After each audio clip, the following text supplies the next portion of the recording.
ഈ ചാനലിലെ ആദ്യ വീഡിയോ ആരെക്കുറിച്ചാവണം എന്ന് ഞങ്ങൾ ഒരുപാട് ചിന്തിച്ചു. ഫുട്ബോൾ ഇതിഹാസങ്ങളായ ഡിയാഗോ മറഡോണയെക്കുറിച്ചോ, പെലെയെക്കുറിച്ചോ, അതോ സീസോ എന്ന വിളിപ്പേരുള്ള സിനദിൻ സിദാനെക്കുറിച്ചോ, റൊണാൾഡിയോയെക്കുറിച്ചോ, ബെക്കാമോ, അതോ കളിയരങ്ങിൽ നിന്നും ഇപ്പോഴും പടിയിറങ്ങാത്ത ലോകം കണ്ടതിൽ വെച്ച് ഏറ്റവും വലിയ ഇതിഹാസങ്ങളായ ക്രിസ്ത്യാനോ റൊണാൾഡോയെയോ, ലിയണൽ മെസ്സിയുടെയോ, എന്തിനു ഫുട്ബോളിൻ്റെ സുൽത്താനായ നെയ്മറിൻ്റെയോ വീഡിയോയിലൂടെ തന്നെ നല്ലൊരു തുടക്കമായാലോ എന്നായിരുന്നു ആദ്യ ആലോചന. ഇവരിൽ ആര് വേണം എന്നതായിരുന്നു കൺഫ്യൂഷൻ. എന്നാൽ പെട്ടെന്നായിരുന്നു ആ ഒരു മുഖം മനസ്സിൽ തെളിഞ്ഞത്. എന്തുകൊണ്ട് ആ മുഖം മനസ്സിൽ തെളിയാൻ ഇത്രയും സമയമെടുത്തു എന്ന് ഞങ്ങൾ ഒരുപാട് ആലോചിച്ചു. അവസാനം അതിനൊരൊറ്റ ഉത്തരമേ ഞങ്ങൾക്ക് കണ്ടെത്തുവാൻ സാധിച്ചുള്ളൂ. അതിന് കാരണം എല്ലാ മലയാളികളുടെയും പോലെ, എന്തിനു പറയണം, എല്ലാ ഇന്ത്യക്കാരുടെയും പോലെ തന്നെ സ്വന്തം രാജ്യത്തെയും സ്വന്തം രാജ്യത്തെ കളിക്കാരെയും നമ്മളെന്നും അവഗണിക്കുന്നത് പോലെ തന്നെ ഇവിടെയും ഞങ്ങൾക്ക് ആദ്യം അവഗണിക്കേണ്ടി വന്നു. പക്ഷേ ആ മുഖം ഞങ്ങളുടെ കണ്ണു തുറപ്പിച്ചു. തുടങ്ങുന്നുവെങ്കിൽ ആ ഇതിഹാസത്തിൽ നിന്നും തുടങ്ങണം എന്ന് ഉറപ്പിച്ചു. എല്ലാ ഫുട്ബോൾ പ്രേമികൾക്കും ടീം പെട്ടറാക്കർസിലേക്ക് സ്വാഗതം.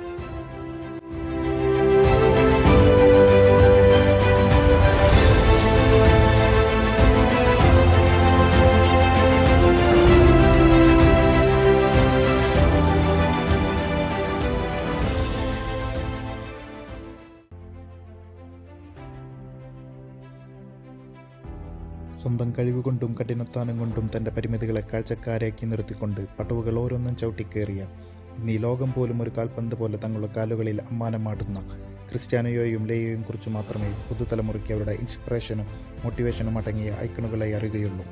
എന്നാൽ ഇങ്ങനൊരു മുതൽ നമുക്കുമുണ്ടെന്നുള്ള കാര്യം അവരും അറിയണം. ജനിച്ച രാജ്യം മാറിപ്പോയതുകൊണ്ട് മാത്രം ഇന്നും അറിയിച്ച പലതും നേടാൻ പറ്റാതെ പോയ തൃശ്ശൂർ പേരൂരിൻ്റെ മണ്ണിൽ ജനിച്ച ഐനുവെളിപ്പിൻ മണി വിജയൻ എന്ന നമ്മുടെ സ്വന്തം വൺ ആൻഡ് ഓൺലി IM വിജയനെക്കുറിച്ച്. പക്ഷേ ഈ കഥയ്ക്കൊരു പ്രശ്നമുണ്ട്. ഈ കഥ മുഴുവനായി കേട്ടാൽ ഇന്നത്തെ തലമുറ വിശ്വസിക്കില്ല. അല്ല, അവരെയും പറഞ്ഞിട്ട് കാര്യമില്ല. തൃശ്ശൂർ മുനിസിപ്പൽ കോർപ്പറേഷൻ സ്റ്റേഡിയത്തിൽ 10 പൈസയ്ക്ക് സോഡ വിറ്റ് നടന്നവൻ എങ്ങനെയാണ് ഇന്ത്യൻ പ്ലെയർ ഓഫ് ദ ഇയറായി 3 തവണ തിരഞ്ഞെടുക്കപ്പെട്ട ആദ്യ കളിക്കാരനായി മാറിയതെന്ന് ആർക്കും സംശയം തോന്നിയേക്കാം. എന്നാൽ ഇത് സംഭവിച്ച ഒന്നാണ്. ഇത് വിശ്വസിച്ചില്ലെങ്കിൽ ഇനി പറയാൻ പോകുന്ന പലതും നിങ്ങൾ വിശ്വസിക്കില്ല. ഇനി ആ അവിശ്വസനീയമായ കഥയിലേക്ക് നമുക്ക് കടക്കാം. തൃശ്ശൂരിലെ കോലുത്തുംപാടൻ കോളനിയിൽ വളരെ ദരിദ്രമായ ചുറ്റുപാടിൽ ജീവിതം ആരംഭിച്ച അദ്ദേഹത്തിന് സ്വന്തം കുടുംബത്തെ നോക്കുവാൻ വേണ്ടി തൃശ്ശൂർ കോർപ്പറേഷൻ സ്റ്റേഡിയത്തിൽ 10 പൈസയ്ക്ക് സോഡ വിറ്റ് നടക്കേണ്ടി വന്നൊരു ബാല്യമുണ്ടായിരുന്നു. തൻ്റെ പഠനമെല്ലാം തൃശ്ശൂരിലെ ചർച്ച് മിഷൻ സൊസൈറ്റി ഹൈസ്കൂളിൽ ആയിരുന്നു. പഠിപ്പിൽ മോശമായിരുന്ന വിജയനും ഫുട്ബോളായിരുന്നു എല്ലാം. ഫുട്ബോൾ പാഷനായിരുന്ന വിജയൻ്റെ കളിമികവ് അന്നത്തെ കേരള DGP ആയിരുന്ന MK ജോസഫ് എന്നവരുടെ കണ്ണു പിടിക്കുകയും അദ്ദേഹം വിജയനെ 17-ാം വയസ്സിൽ തന്നെ കേരള പോലീസ് ഫുട്ബോൾ ക്ലബിലേക്ക് തിരഞ്ഞെടുക്കുകയും ചെയ്തു. 1987 കൊയിലോ നാഷൻസിൽ കേരള പോലീസിനു വേണ്ടി മികച്ച പ്രകടനം കാഴ്ചവെച്ച വിജയന് തൻ്റെ കുറ്റമറ്റ കഴിവുകളും അത്യധികം അക്രമോത്സവമായ കളിശൈലിയും കൊണ്ട് ദേശീയ ഫുട്ബോൾ സാഹചര്യത്തെ വളരെ പെട്ടെന്ന് തന്നെ ആകർഷിക്കാൻ കഴിഞ്ഞു. 1991 വരെ അദ്ദേഹം കേരള പോലീസിനായി കളിച്ചു. പിന്നീട് അദ്ദേഹം മോഹൻ ബഗാനിൽ ചേർന്നു. 1992 കേരള പോലീസിൽ തിരിച്ചെത്തി. അടുത്ത വർഷം തന്നെ ക്ലബിൽ 2ാം സ്പെല്ലിനായി മോഹൻ ബഗാനിലേക്ക് മടങ്ങി. 1993 ഇന്ത്യക്ക് വേണ്ടി സാഫ് ചാമ്പ്യൻഷിപ്പ് കിരീടത്തിൽ മുത്തമിടുകയും ആ വർഷത്തെ ഇന്ത്യൻ പ്ലെയർ ഓഫ് ദ ഇയറായി തിരഞ്ഞെടുക്കപ്പെടുകയും ചെയ്തു. അതിനുശേഷം 1994 JCT മിൽസ് ഫഗോരയിൽ ചേരുകയും അവിടെ 3 വർഷത്തോളം തുടരുകയും ചെയ്തു. പിന്നീട് 1997 FC കൊച്ചിനിലേക്ക് ചേക്കേറുകയും അതേ വർഷം തന്നെ ഇന്ത്യക്ക് ഒരിക്കൽ കൂടി സാഫ് ചാമ്പ്യൻഷിപ്പിൽ കിരീടം നേടുകയും അതേ വർഷത്തെ ഇന്ത്യൻ പ്ലെയർ ഓഫ് ദ ഇയറായി തിരഞ്ഞെടുക്കുകയും ചെയ്തു. 1998 മോഹൻ ബഗാനിലേക്ക് തിരിച്ചെത്തുകയും അവിടെ നിന്ന് 1999 സെക്കൻഡ് സ്പെല്ലിനായി FC കൊച്ചിനിൽ തൻ്റെ കളിമികവ് കാണിച്ചു കൊടുക്കുവാൻ വേണ്ടി ഒരിക്കൽ കൂടി അവിടെ ജോയിൻ ചെയ്തു. 1999 സാഫ് കപ്പിൽ ഇന്ത്യ മുത്തമിടുകയും ആ വർഷത്തെ ഇന്ത്യൻ പ്ലെയർ ഓഫ് ദ ഇയറായി വിജയനെ ഒരിക്കൽ കൂടി തിരഞ്ഞെടുക്കുകയും ചെയ്തു. 1999 സാഫ് ഗെയിംസിൽ ഭൂട്ടാനെതിരെ നടന്ന മത്സരത്തിൽ എക്കാലത്തെയും വേഗതമേറിയ അന്താരാഷ്ട്ര ഗോളുകളിലൊന്ന് അദ്ദേഹം നേടി. അവിടെ കിക്ക് ഓഫിന് ശേഷം വെറും 12 സെക്കൻഡിനുള്ളിൽ അദ്ദേഹത്തിന് ഗോൾ നേടാനായി. 90കളുടെ അവസാനങ്ങളിലും 2000ൻ്റെ തുടക്കങ്ങളിലുമാണ് ഇന്ത്യ കണ്ടതിൽ വെച്ച് ഏറ്റവും വിജയകരമായ അറ്റാക്കിംഗ് പാർട്ണർഷിപ്പ് ഉണ്ടായിരുന്നത്.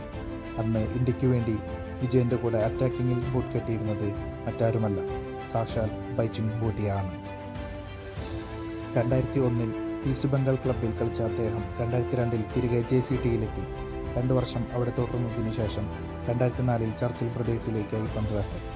1 വർഷത്തിനു ശേഷം വീണ്ടും ഈസ്റ്റ് ബംഗാളിൽ, പിന്നീട് ഒരു വർഷത്തിന് ശേഷം പ്രൊഫഷണൽ കരിയറിൽ നിന്നും വിരമിച്ചു. ഇന്ത്യൻ ഫുട്ബോളിൽ നിന്നും 2003 തന്നെ ബൂട്ടഴിച്ച അദ്ദേഹം തൻ്റെ അവസാന അംഗമെന്നോണം ആ വർഷത്തെ സാഫ് കപ്പിൽ ഇന്ത്യക്ക് വേണ്ടി ബൂട്ട് കെട്ടിയിരുന്നു. ആ ഒരു അംഗത്തിൽ മൂന്നാമന്മാരായാണ് ഇന്ത്യ ആ ടൂർണമെൻറ്റിൽ നിന്നും പടിയിറങ്ങിയത്. എന്നിരുന്നാലും ആ വർഷം അദ്ദേഹത്തെ അർജുന അവാർഡ് നൽകി ആദരിച്ചു. തൻ്റെ കരിയറിൽ എടുത്തു പറയേണ്ട ഒന്ന്, 2000 മുതൽ 2004 വരെ ഇന്ത്യൻ ഫുട്ബോൾ ടീമിൻ്റെ ക്യാപ്റ്റനായിരുന്നു അദ്ദേഹം. വിരമിക്കുന്നതുവരെ തൻ്റെ കരിയർ മുഴുവൻ ഇന്ത്യയിൽ ചെലവഴിച്ചുവെങ്കിലും വിജയൻ്റെ കഴിവുകൾ മലേഷ്യയിലെയും തായ്ലൻഡിലെയും ക്ലബ്ബുകളിൽ നിന്ന് താൽപ്പര്യമുണ്ടാക്കി. എന്നാൽ സ്വന്തം രാജ്യത്ത് തന്നെ തുടരണമെന്നുള്ള ആഗ്രഹമുള്ളതിനാൽ വിജയൻ ആ അവസരങ്ങളെല്ലാം വേണ്ടെന്ന് വയ്ക്കുകയായിരുന്നു. അന്താരാഷ്ട്ര ഫുട്ബോളിൽ നിന്ന് വിരമിച്ചതിനു ശേഷം സ്വന്തം പട്ടണത്തിൽ യുവതാരങ്ങളെ പരിശീലിപ്പിക്കുന്നതിനായി വിജയൻ ഒരു ഫുട്ബോൾ അക്കാദമി സ്ഥാപിച്ചു. ശേഷകാലം തൻ്റെ അക്കാദമി നോക്കിയും സെവൻസ് ഫുട്ബോൾ ടൂർണമെൻറ്റുകൾ കളിച്ചും തൻ്റെ ചടുലതയാർന്ന സ്കില്ലുകൾ കൊണ്ടും ഗോളുകൾ കൊണ്ടും മിന്നൽ ഷോട്ടുകൾ കൊണ്ടും കാണികളെ ത്രസിപ്പിച്ചും അമ്പരിപ്പിച്ചും തൻ്റെ റിട്ടയർമെൻറ്റ് ജീവിതം ആസ്വദിക്കുവാൻ വിജയൻ തീരുമാനിച്ചു. പുതുതലമുറയ്ക്ക് അഥവാ വരാൻ പോകുന്ന തലമുറയ്ക്ക് സ്വന്തം കഠിനാധ്വാനം ഒന്നുകൊണ്ട് മാത്രം ജീവിതത്തിൽ വിജയിച്ച ഒരാളെ ചൂണ്ടിക്കാണിക്കുവാൻ നിങ്ങൾ ആഗ്രഹിക്കുന്നുവെങ്കിൽ അത് ക്രിസ്ത്യാനോ റൊണാൾഡോനെയോ ലിയണൽ മെസ്സിയെയോ അതോ മറ്റു ഫോറിൻ പ്ലേയേഴ്സിനെയോ കാണിച്ചാവരുത് ഉദാഹരണം പറയേണ്ടത്. മറിച്ച് അങ്ങനൊരു മുതൽ, ഒരു 1.5 മുതൽ നമുക്കുള്ളപ്പോൾ പിന്നെന്തിനാണ് വേറൊരാൾ? നിങ്ങൾ ചങ്കുറപ്പോടെ അഹങ്കാരത്തോടെ അവർക്ക് ആ പേര് പറഞ്ഞു കൊടുക്കണം. കലോഹരിൻ അഥവാ ബ്ലാക്ക് ബഗ് എന്നറിയപ്പെടുന്ന ഐനിവെളിപ്പിൽ മണി വിജയൻ എന്ന നമ്മുടെ സ്വന്തം one and only IM Vijayan.